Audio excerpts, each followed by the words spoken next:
Una tumba sin fondo, escrito por Ambrose Bierce. Mi nombre es John Bren Walter.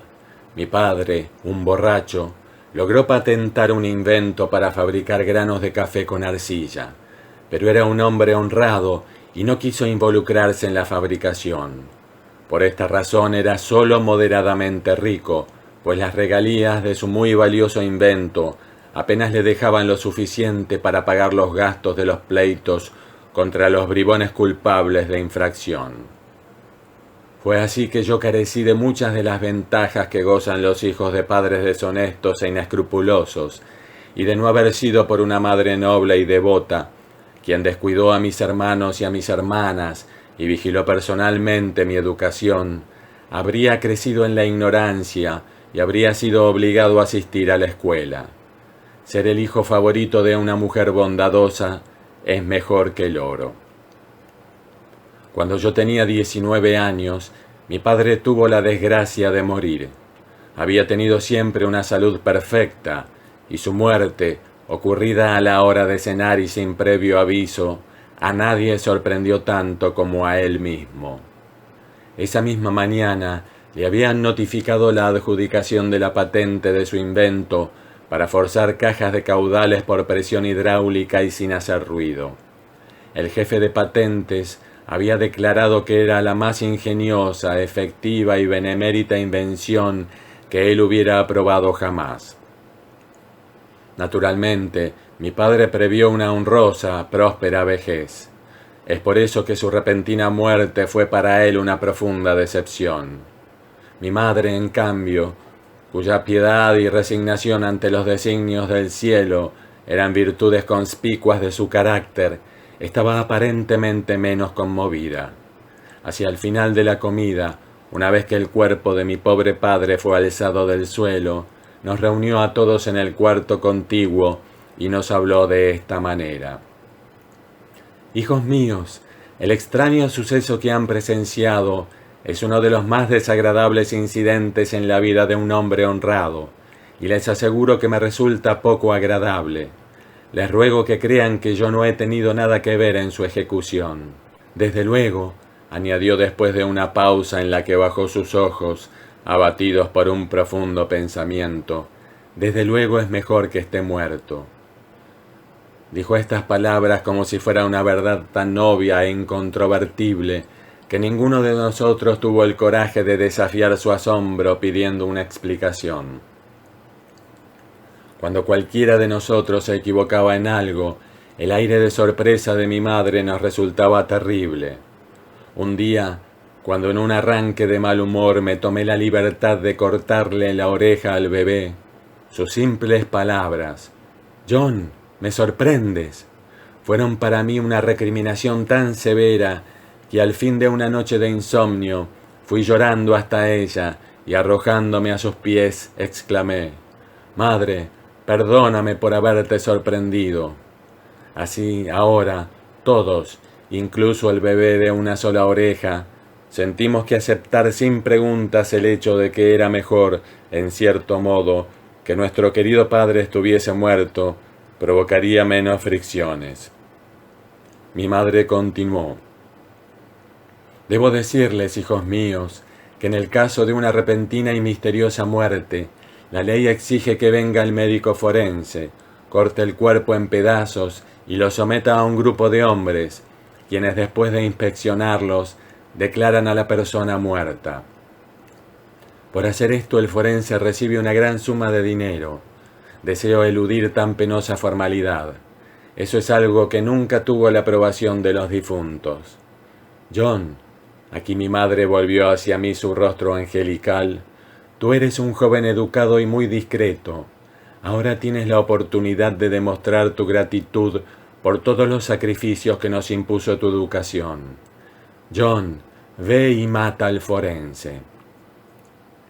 Inefablemente complacido por esta prueba de confianza de mi madre y por la oportunidad de distinguirme por medio de un acto que cuadraba con mi natural disposición, me arrodillé ante ella, llevé sus manos hasta mis labios y las bañé con lágrimas de emoción.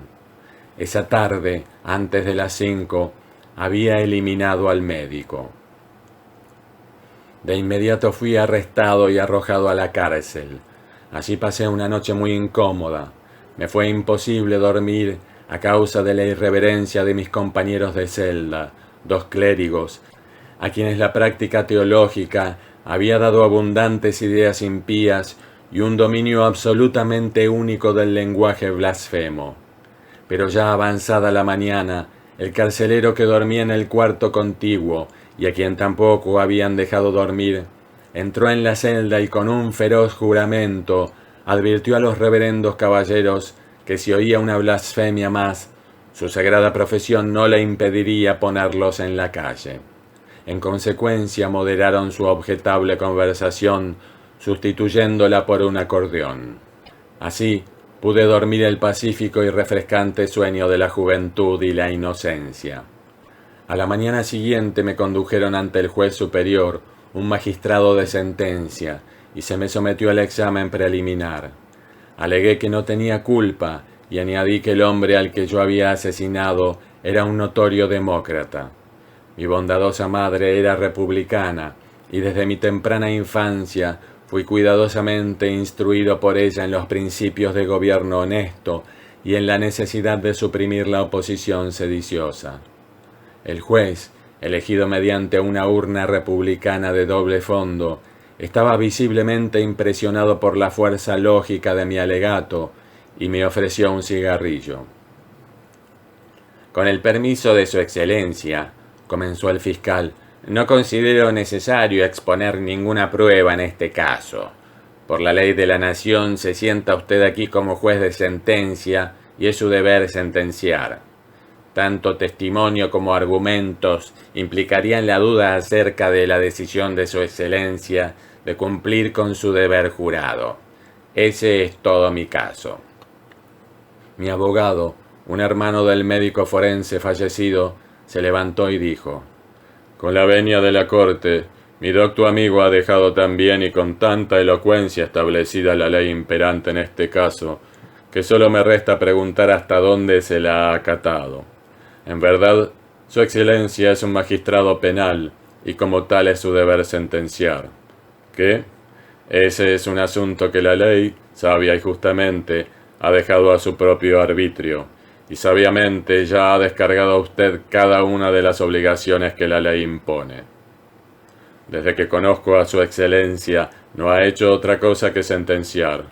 Usted ha sentenciado por soborno, latrocinio, incendio premeditado, perjurio, adulterio, asesinato, cada crimen del código y cada exceso conocido por los sensuales y los depravados, incluyendo a mi docto amigo, el fiscal. Usted ha cumplido con su deber de magistrado penal, y como no hay ninguna evidencia contra este joven meritorio, mi cliente, propongo que sea absuelto. Se hizo un solemne silencio. El juez se levantó, se puso la capa negra y con voz temblorosa de emoción me sentenció a la vida y a la libertad. Después, volviéndose hacia mi consejero, dijo fría pero significativamente: lo veré luego. A la mañana siguiente, el abogado que me había defendido tan escrupulosamente contra el cargo de haber asesinado a su propio hermano, con quien había tenido una pelea por unas tierras, desapareció y se desconoce su suerte hasta el día de hoy. Entretanto, el cuerpo de mi pobre padre había sido secretamente sepultado a medianoche en el patio de su último domicilio, con sus últimas botas puestas y el contenido de su fallecido estómago sin analizar. Él se oponía a cualquier ostentación, dijo mi querida madre mientras terminaba de apisonar la tierra y ayudaba a los niños a extender una capa de paja sobre la tierra removida. Sus instintos eran domésticos y amaba la vida tranquila. El pedido de sucesión de mi madre decía que ella tenía buenas razones para creer que el difunto estaba muerto, puesto que no había vuelto a comer a su casa desde hacía varios días. Pero el juez de la Corte del Cuervo, como siempre despreciativamente la llamó después, decidió que la prueba de muerte no era suficiente, y puso el patrimonio en manos de un administrador público que era su yerno. Se descubrió que el pasivo daba igual que el activo. Solo había quedado la patente de invención del dispositivo para forzar cajas de seguridad por presión hidráulica y en silencio, y ésta había pasado a ser propiedad legítima del juez testamentario y del administrador público, como mi querida madre prefería llamarlo. Así, en unos pocos meses, una acaudalada y respetable familia fue reducida de la prosperidad al delito. La necesidad nos obligó a trabajar. Diversas consideraciones, tales como la idoneidad personal, la inclinación, etc., nos guiaban en la selección de nuestras ocupaciones. Mi madre abrió una selecta escuela privada para enseñar el arte de alterar las manchas sobre las alfombras de piel de leopardo. El mayor de mis hermanos, George Henry, a quien le gustaba la música, se convirtió en el corneta de un asilo para sordomudos de los alrededores. Mi hermana Mary María tomaba pedidos de esencias de picaportes del profesor Pumpernickel para sazonar aguas minerales, y yo me establecí como ajustador y dorador de vigas para orcas. Los demás, demasiado jóvenes para trabajar, continuaron con el robo de pequeños artículos expuestos en las vidrieras de las tiendas, tal como se les había enseñado. En nuestros ratos de ocio atraíamos a nuestra casa a los viajeros y enterrábamos los cuerpos en un sótano. En una parte de este sótano guardábamos vinos, licores y provisiones. De la rapidez con que desaparecían, nos sobrevino la supersticiosa creencia de que los espíritus de las personas enterradas volvían a la noche y se daban un festín. Al menos era cierto que con frecuencia, de mañana, solíamos descubrir trozos de carnes adobadas, mercaderías envasadas y restos de comida ensuciando el lugar, a pesar de que había sido cerrado con llave y atrancado, previendo toda intromisión humana. Se propuso sacar las provisiones y almacenarlas en cualquier otro sitio, pero nuestra querida madre, siempre generosa y hospitalaria, dijo que era mejor soportar la pérdida que arriesgarse a ser descubiertos. Si a los fantasmas les era negada esta insignificante gratificación, podrían promover una investigación que echaría por tierra nuestro esquema de la división del trabajo, desviando las energías de toda la familia hacia la simple industria a la cual yo me dedicaba. Todos terminaríamos decorando las vigas de las orcas. Aceptamos su decisión con filial sumisión, que se debía a nuestro respeto por su sabiduría y la pureza de su carácter. Una noche, mientras todos estábamos en el sótano, ninguno se atrevía a entrar solo, ocupados en la tarea de dispensar al alcalde de una ciudad vecina los solemnes oficios de la cristiana sepultura, mi madre y los niños pequeños sosteniendo cada uno una vela, mientras que George Henry y yo trabajábamos con la pala y el pico, mi hermana Mary María profirió un chillido y se cubrió los ojos con las manos. Estábamos todos sobrecogidos de espanto, y las exequias del alcalde fueron suspendidas de inmediato, a la vez que, pálidos y con la voz temblorosa, le rogamos que nos dijera qué cosa la había alarmado. Los niños más pequeños temblaban tanto que sostenían las velas con escasa firmeza, y las ondulantes sombras de nuestras figuras danzaban sobre las paredes con movimientos toscos y grotescos que adoptaban las más pavorosas actitudes. La cara del hombre muerto, ora fulgurando horriblemente en la luz, ora extinguiéndose a través de alguna fluctuante sombra, parecía adoptar cada vez una nueva y más imponente expresión, una amenaza aún más maligna. Más asustadas que nosotros por el grito de la niña, las ratas echaron a correr en multitudes por el lugar, lanzando penetrantes chillidos, o con sus ojos fijos estrellando la oscura opacidad de algún distante rincón, meros puntos de luz verde, haciendo juego con la pálida fosforescencia de la podredumbre que llenaba la tumba a medio cavar y que parecía la manifestación visible de un leve olor a moribundo que corrompía el aire insalubre. Ahora los niños sollozaban y se pegaban a las piernas de sus mayores, dejando caer sus velas, y nosotros estábamos a punto de ser abandonados a la total oscuridad, excepto por esa luz siniestra que fluía despaciosamente por encima de la tierra revuelta e inundaba los bordes de la tumba como una fuente. Entretanto, mi hermana, arrodillada sobre la tierra extraída de la excavación, se había quitado las manos de la cara y estaba mirando con ojos dilatados en el interior de un oscuro espacio que había entre dos barriles de vino. ¡Allí está! ¡Allí está!, chilló señalando. ¡Dios del cielo! ¿No pueden verlo? Y realmente estaba allí, una figura humana apenas discernible en las tinieblas, una figura que se balanceaba de un costado a otro como si se fuera a caer, agarrándose a los barriles de vino para sostenerse. Dio un paso hacia adelante, tambaleándose, y por un momento apareció a la luz de lo que quedaba de nuestras velas. Luego se irguió pesadamente y cayó postrada en tierra. En ese momento todos habíamos reconocido la figura, la cara y el porte de nuestro padre. Muerto estos 10 meses y enterrado por nuestras propias manos. Nuestro padre, sin duda, resucitado y horriblemente borracho. En los incidentes ocurridos durante la fuga precipitada de ese terrible lugar, en la aniquilación de todo humano sentimiento en ese tumultuoso, loco apretujarse por la húmeda y mohosa escalera, resbalando, cayendo, derribándose y trepando uno sobre la espalda del otro, las luces extinguidas, los bebés pisoteados por sus robustos hermanos y arrojados de vuelta a la muerte por un brazo maternal.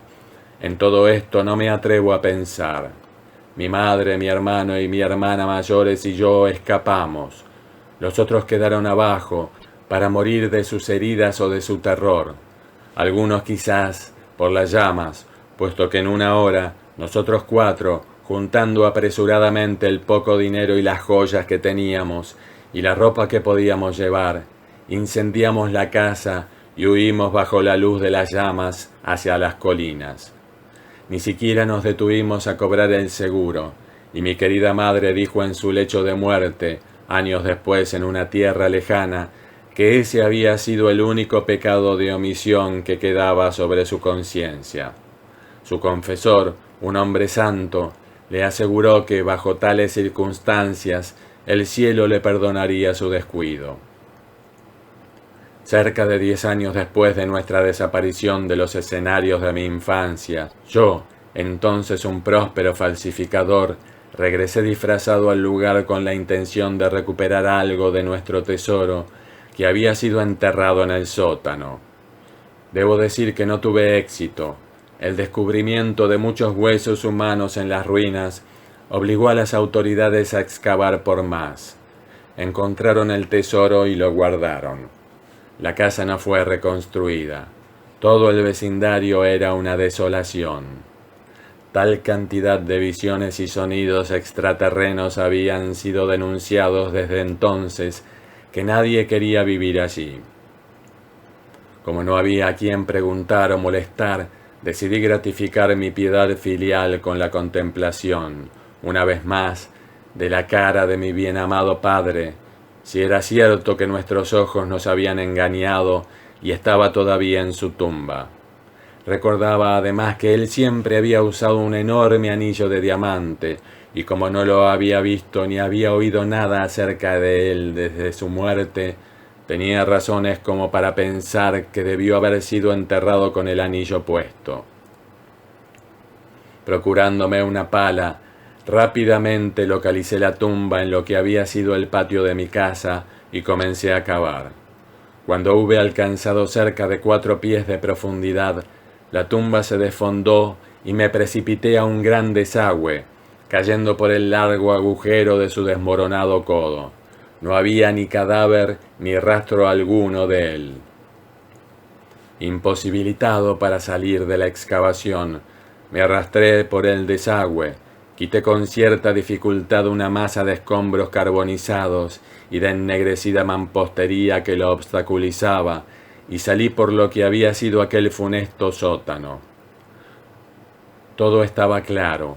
Mi padre, cualquier cosa que fuera lo que le había provocado esa descompostura durante la cena, y pienso que mi Santa Madre hubiera podido arrojar algo de luz sobre ese asunto, había sido indudablemente enterrado vivo. La tumba se había excavado accidentalmente sobre el olvidado desagüe hasta el recodo del caño, y como no utilizamos ataúd, en sus esfuerzos por sobrevivir, había roto la podrida mampostería y caído a través de ella, escapando finalmente hacia el interior del sótano. Sintiendo que no era bienvenido en su propia casa, pero sin tener otra, había vivido en reclusión subterránea como testigo de nuestro ahorro y como pensionista de nuestra providencia. Él era quien se comía nuestra comida, él quien se bebía nuestro vino, no era mejor que un ladrón. En un instante de intoxicación y sintiendo sin duda necesidad de compañía, que es el único vínculo afín entre un borracho y su raza, abandonó el lugar de su escondite en un momento extrañamente inoportuno, acarreando deplorables consecuencias a aquellos más cercanos y queridos. Un desatino que tuvo casi la dignidad de un crimen.